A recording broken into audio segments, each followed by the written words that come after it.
Bismillahirrahmanirrahim. Assalamualaikum warahmatullahi wabarakatuh. Alhamdulillah rabbil alamin wa bihi nasta'inu ala umuri dunya waddin. Wassalatu wassalamu ala asyrofil anbiya'i wal mursalin sayyidina Muhammad wa ala alihi washabihi ajmain. Amma ba'd. Puji syukur kita panjatkan kehadirat Allah Subhanahu wa taala karena pada hari ini saya masih diberikan nikmat kesehatan dan kesempatan sehingga saya bisa memaparkan terkait bidang pengajaran. Selanjutnya salawat dan salam kita curahkan kepada junjungan Nabi Muhammad Sallallahu Alaihi Wasallam yang menjadi suri tauladan bagi kita semua. Uh, Alhamdulillah pada hari ini saya akan memaparkan uh, bidang pengajaran terkait mata kuliah keperawatan komunitas. Uh, Nama saya Basit Mahadi Aksa Escape SMKes. Saya merupakan salah satu dosen Fakultas Ilmu Kesehatan Universitas Islam Makassar. Pertama terkait dengan identitas mata kuliah, jadi nama mata kuliah ini adalah keperawatan komunitas, kode mata kuliah 2KP 71275, kemudian bobo SKS, 2 SKS teori, 1 SKS praktek 8. Status mata kuliah adalah mata kuliah wajib. Gambaran secara umum dari mata kuliah ini adalah merupakan mata kuliah yang merujuk kepada asuran keperawatan komunitas, mencakup pada pencegahan primer, sekunder, tersier kepada individu, keluarga, kelompok, dan komunitas dengan masalah kesehatan yang bersifat aktual, risiko, dan potensial. Menjalankan fungsi advokasi, membuat keputusan legal dan etik, serta menggunakan hasil penelitian terkini terkait dengan keperawatan komunitas. Praktek keperawatan komunitas pun ini nantinya berfokus pada kebijakan dan program pemerintah tentang kesehatan masyarakat dan pemberdayaan masyarakat. Jadi keperawatan komunitas ini sifatnya kompleksitas karena mencakup dari keseluruhan aspek. Jadi hampir semua dari mata kuliah inti keperawatan ini bisa kita temui pada saat kita menempuh atau mengambil mata kuliah keperawatan komunitas. Jadi dia mencakup semua komponen mulai dari aspek promosi, preventif, rehabilitatif, dan kuratif. Walaupun mungkin pada aplikasinya nanti lebih banyak kita memberikan intervensi itu terkait dengan intervensi terkait dengan pencegahan dan promosi itu tadi. Kemudian untuk capaian pembelajaran, jadi capaian pembelajaran dari mata kuliah ini pertama adalah konsep dasar dan sejarah perkembangan keperawatan komunitas, konsep model keperawatan komunitas, konsep strategi pemberdayaan masyarakat, ilmu penunjang dalam praktek keperawatan komunitas, konsep epidemiologi keperawatan komunitas, konsep dasar posyandu, peran serta dan dinamika dalam keperawatan komunitas, bidang khusus dalam keperawatan komunitas pada area bencana. Jadi komunitas ini karena mencakup keseluruhan dan arahnya bagaimana nantinya pencegahan penyakit itu bisa diminimalkan, ya, karena pada tatanan komunitas itu kita berupaya bagaimana penyakit itu tidak terjadi. Jadi pencegahan secara dini pada semua kondisi dan pada semua komponen. Jadi entah itu misalnya dalam keadaan normal ataupun dalam keadaan bencana. Kemudian konsep biostatistik dan asuhan keperawatan komunitas. Kemudian outcome pembelajaran tambahan kompetensi. Jadi setelah memenuhi pembelajaran ini diharapkan mahasiswa mampu mempelajari dan mengembangkan diri atau self-learning berbagai teori tentang konsep dasar kesehatan komunitas dan keperawatan komunitas, sistem pelayanan kesehatan, ilmu penunjang dalam praktek keperawatan komunitas, standar praktek dan dalam keperawatan komunitas.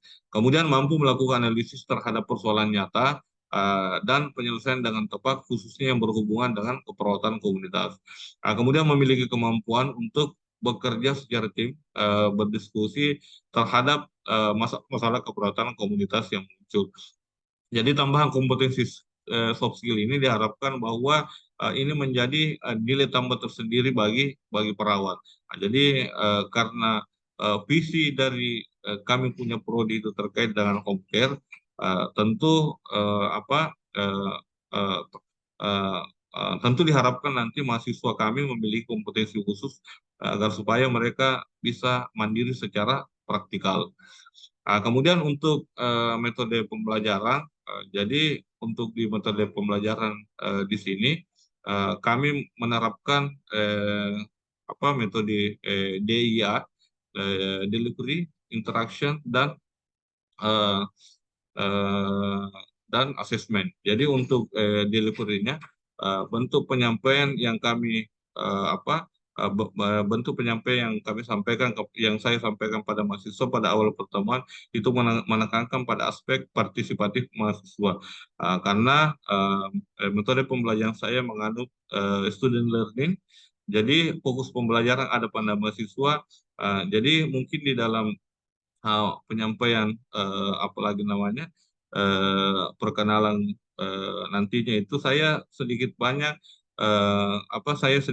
hanya akan menyampaikan teori terkait dengan bahan kajian yang saya bawakan, kemudian nantinya saya akan berikan beban lebih kepada mahasiswa untuk mencari atau melakukan studi referensi terkait dengan terkait dengan sub pokok bahasan yang nanti saya akan bawakan. Jadi kemudian yang selanjutnya adalah interaction. Jadi bentuk interaksi yang saya lakukan ini adalah pada saat saya melakukan perkuliahan, di awal perkuliahan saya selalu mereview kembali apa-apa yang dibahas di pertemuan sebelumnya. Kemudian di tengah-tengah perkuliahan saya kadang memberikan materi diselingi bahan-bahan canda untuk mengurangi ketegangan dan kebosanan pada saat proses pembelajaran berlangsung. Dan pada akhir perkuliahan saya kadang memberikan treatment khusus, misalnya dengan memberikan kuis atau pertanyaan kembali terkait dengan materi yang saya sampaikan pada hari ini. Kemudian eh, apa kemudian untuk kemudian untuk asesmennya untuk penilaian untuk penilaian saya itu adalah ujian akhir semester itu 30%, kemudian ujian tengah semester itu 30%, tugas kelompok 15%, tugas individu 15%, dan kehadiran dan soft skill 10%. Jadi ini yang menjadi dasar untuk memberikan saya penilaian, sehingga saya apalagi namanya menjaga objektivitas dalam pemberian penilaian. Nah, di samping itu terkait juga dengan bidang pengajaran ini, saya kebetulan diamanahkan menjadi wakil dekan 1 dan 3 pada tahun 2021-2023, di mana tugas atau job deskripsi dari jabatan ini adalah bidang akademik dan kemahasiswaan, di mana secara keseluruhan saya ditugaskan untuk membuat perencanaan terkait kegiatan akademik maupun kegiatan kemahasiswaan. Dan di tahun 2023 tahun ini saya diamanahkan menjadi wakil dekan 1 dengan job deskripsi bagian bidang tridharma dan kerjasama. Kemudian untuk di penelitian alhamdulillah penelitian yang saya lakukan itu bersinergi dengan em, eh, bagian sub pokok bahasan yang saya diberikan tanggung jawab untuk mengajar. Jadi ada salah satu sub pokok bahasan karena komunitas itu mengarah kepada aspek preventif itu tadi, atau kan di dalam bahasa di dalam bahasa kebencanaan, atau ada yang dinamakan dengan mitigasi atau pencegahan atau persiapan. Jadi makanya saya membuat penelitian terkait dengan hal tersebut. Penelitian ini berjudul eh, apa eh, pengaruh masyarakat Tapara dengan kemampuan masyarakat meminimalkan dampak dari bencana. Dan alhamdulillah penelitian ini menjadi penelitian hibah di tahun 2000 lolos tahun 2019 dan pelaksanaannya di 2020.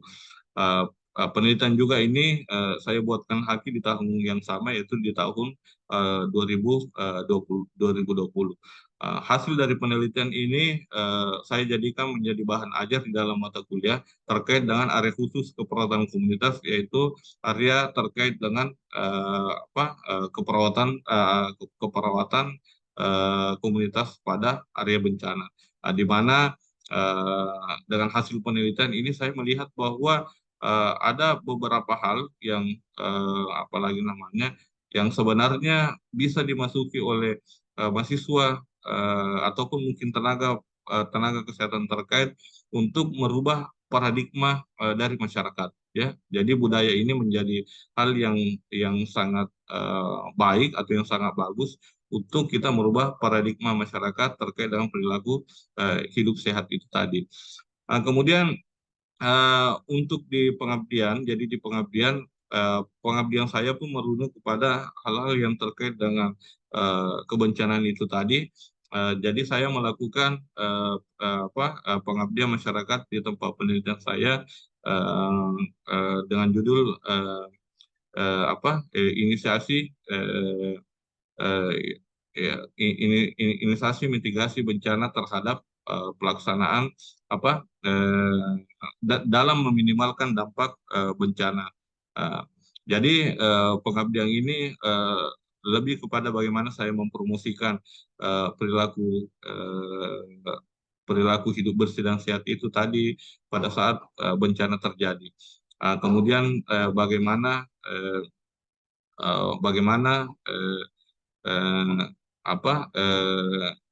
perilaku dari masyarakat itu ketika misalnya bukan hanya pada saat bencana, tetapi ada hal-hal lain yang kemungkinan atau mungkin pada saat dalam keadaan normal bagaimana mereka berperilaku hidup bersih dan sehat.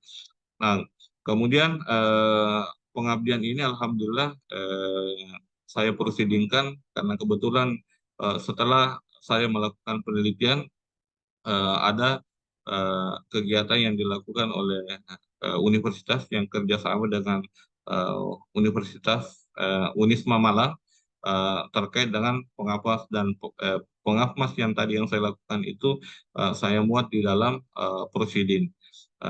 Kemudian eh, setelah melakukan prosidin pengawas itu pun saya buatkan hakim dengan beberapa teman-teman saya membuatkan haki pengawas. Saya kira itu mungkin yang saya bisa sampaikan, dan adapun mungkin contoh pembelajaran yang saya lakukan saya tampilkan di video sebagai berikut. Bismillahirrahmanirrahim. Assalamualaikum warahmatullahi wabarakatuh. Waalaikumsalam warahmatullahi wabarakatuh. Alhamdulillah, rabbil alamin. Wa bihi nasta'inu ala umuri dunya waddin. Wassalatu wassalamu ala asyrofil anbiya'i wal mursalin sayyidina Muhammad wa ala alihi wa sahbihi ajmain. Jadi puji syukur kita panjatkan kepada Allah Subhanahu wa taala karena pada kesempatan hari ini kita bertemu untuk melanjutkan mata kuliah keperawatan komunitas, ya.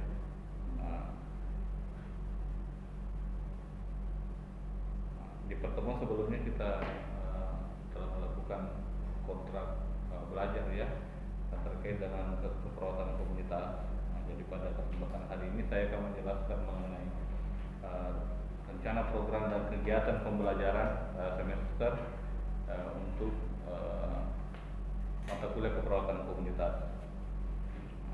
Jadi tujuan pembelajaran dari keperawatan komunitas ini, setelah menempuh mata kuliah ini, mahasiswa diharapkan mampu memahami konsep dan sejarah perkembangan keperawatan komunitas, konsep model keperawatan komunitas, konsep strategi pemberdayaan masyarakat keperawatan komunitas, kemudian ilmu penunjang dalam praktek keperawatan komunitas, konsep epidemiologi keperawatan komunitas, kemudian konsep dasar puskesmas, peran serta dan dinamika dalam keperawatan komunitas, kemudian bidang khusus dalam keperawatan komunitas. Jadi untuk di bidang khusus ini kita akan lebih banyak membahas mengenai terkait dengan keperawatan komunitas pada saat bencana. Kenapa ini penting? Karena kita melihat kondisi yang ada sekarang dan potensi yang ada di sekitar lingkungan kita itu memiliki potensi yang besar untuk terjadinya bencana. Jadi lebih banyak kita akan membahas mengenai area khusus tersebut. Kemudian konsep biostatistik, kemudian asuhan keperawatan komunitas. Nah,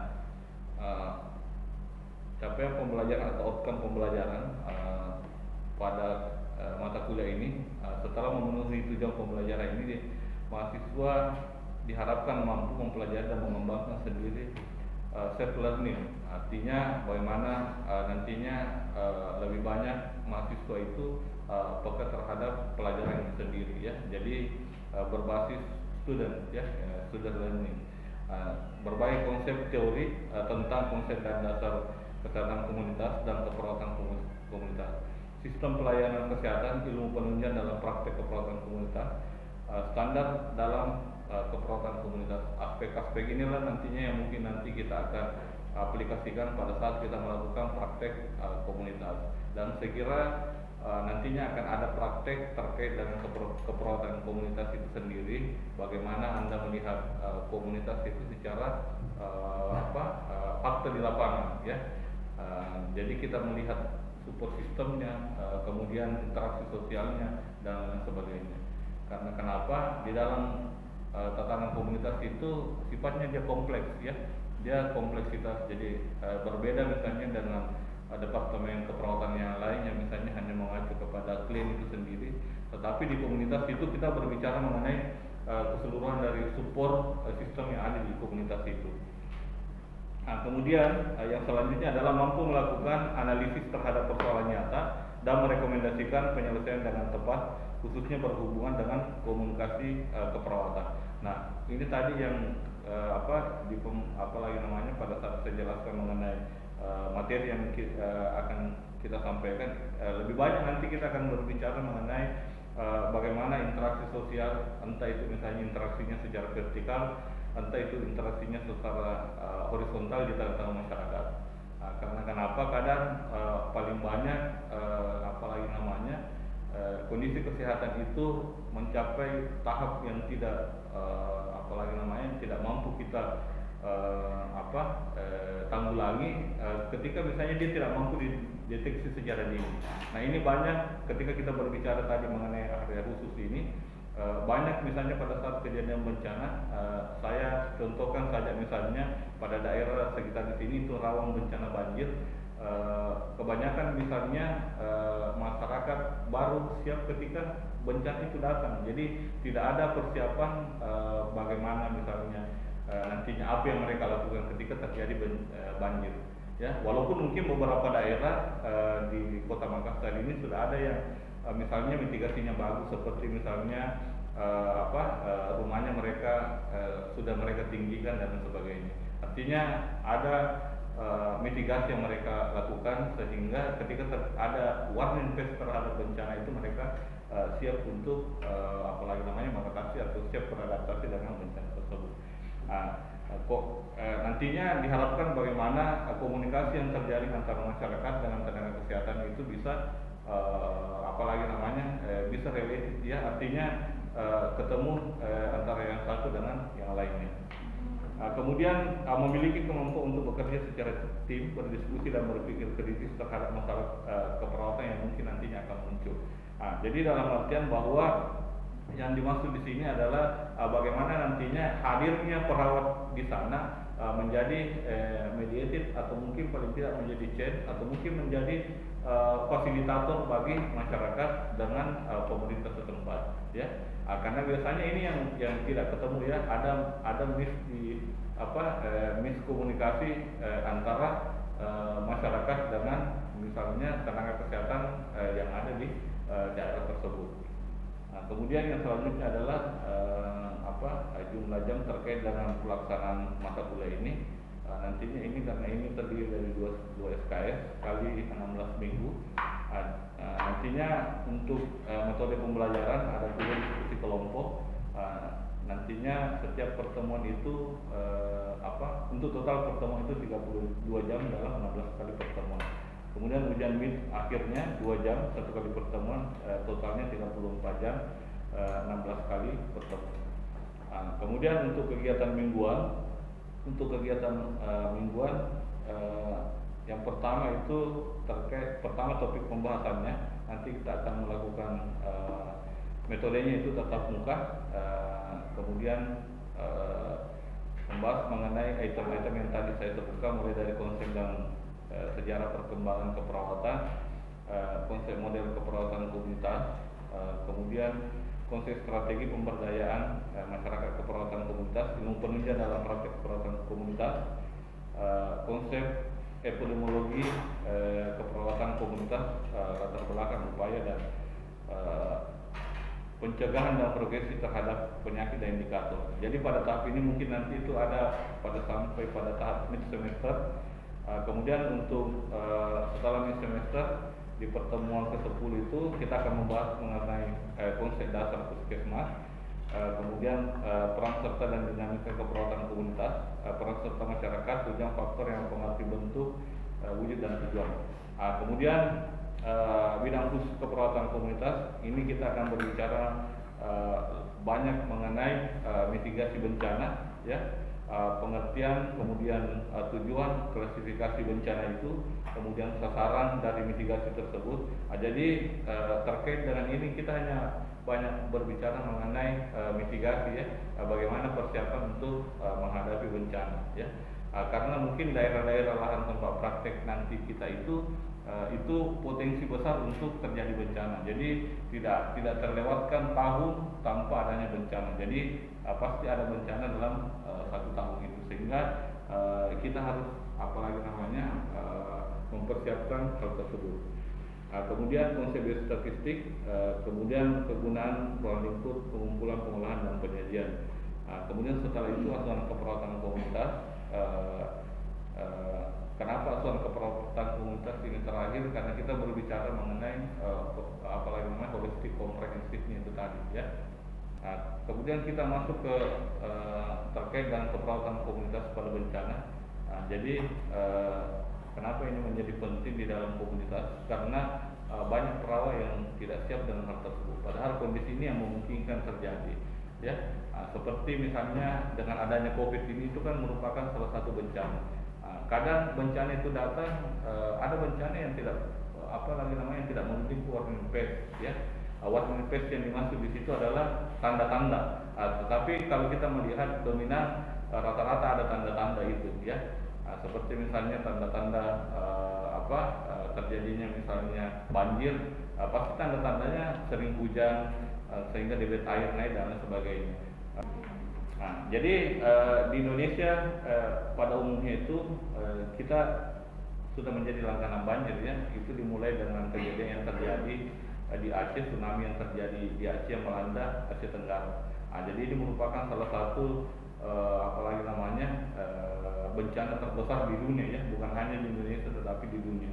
Kemudian mulai ada juga banjir bandang yang kadang terjadi di luar provinsi, tetapi paling sering juga terjadi di Makassar dan sekitarnya, entah itu daerah Goa atau misalnya daerah Maros. Kemudian ada yang tentunya timbunan sampah, misalnya kita di sini ada potensi untuk runtuhnya timbunan tempat, misalnya masyarakat mengambil tanah timbunan. Kemudian selanjutnya adalah jenis-jenis bencana, ya. Jadi ini klasifikasi yang bencana ini ada beberapa. Yang pertama adalah bencana alam atau natural disaster, yaitu kejadian alami seperti seperti misalnya banjir, genangan, gempa bumi dan lain sebagainya. Jadi ini bencana di luar dari rekayasa manusia, ya. Jadi manusia tidak bisa merekayasa bencana tersebut.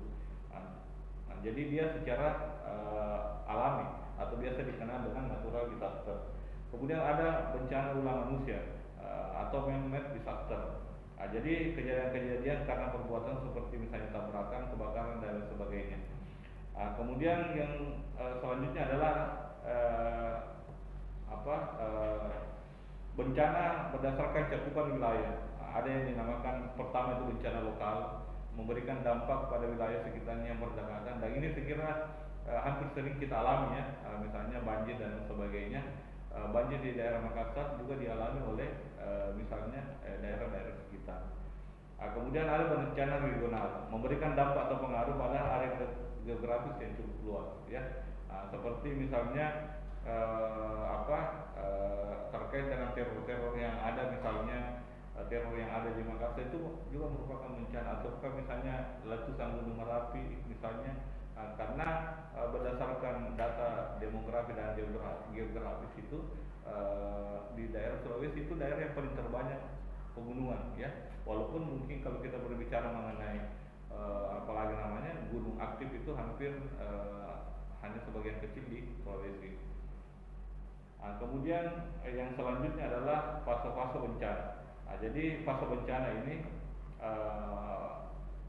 ada beberapa menurut Barbara Santa Maria. Ada 3 fase yang dalam terjadinya satu bencana, yaitu pertama adalah fase pre-impact, kemudian fase impact, dan fase post-impact ya. Jadi di fase ini berbeda-beda nantinya peran perawat, berbeda-beda nantinya apalagi nama tugas dan fungsi perawat komunitas itu sendiri ya. Jadi nanti di kategori pada fase-fase tertentu itu tidak hanya mungkin nanti perawat komunitas yang ada, mungkin ada yang dari rumah sakit, ada yang relawan, ada misalnya dari lembaga-lembaga sosial dan sebagainya. Ada yang mau bertanya sebelum saya lanjut? Saya Pak. Ya, silakan. Bismillahirrahmanirrahim. Assalamualaikum warahmatullahi wabarakatuh. Waalaikumsalam warahmatullahi wabarakatuh. Terima kasih atas kesempatan yang diberikan kepada saya. Jadi menjadi pertanyaan saya itu apa sih yang membedakan antara asuhan keperawatan komunitas dengan asuhan keperawatan terapeutik, Pak? Mungkin itu saja dari saya. Ya. Sekian. Terima kasih, bagus sekali ya pertanyaannya. Saya kira apalagi namanya kalau kita menelisik lebih jauh dari keperawatan itu sendiri, sebenarnya bukan berbeda, tapi tidak juga sama ya. Jadi keperawatan komunitas, apalagi namanya keperawatan terapeutik itu sudah pasti dia merupakan bagian dari keperawatan komunitas itu sendiri ya. Tetapi tidak semua keperawatan komunitas itu mencakup keperawatan terapeutik. Jadi dia merupakan komponen. Jadi pada saat kita melakukan asuhan keperawatan komunitas, di dalamnya ada keperawatan terapeutik atau komunikasi terapeutik, atau training yang biasa dikenalkan, kita selalu mengatakan komunikasi terapeutik. Berharap bahwa apa yang saya sampaikan ini mungkin nanti bisa ditambah dengan adik-adik mencari referensi, entah itu dari literatur buku atau misalnya literatur jurnal. Saya kira itu mungkin ya. Terima kasih. Sekian, wallahu muwaffiq ila aqwamit thoriq. Assalamualaikum warahmatullahi wabarakatuh.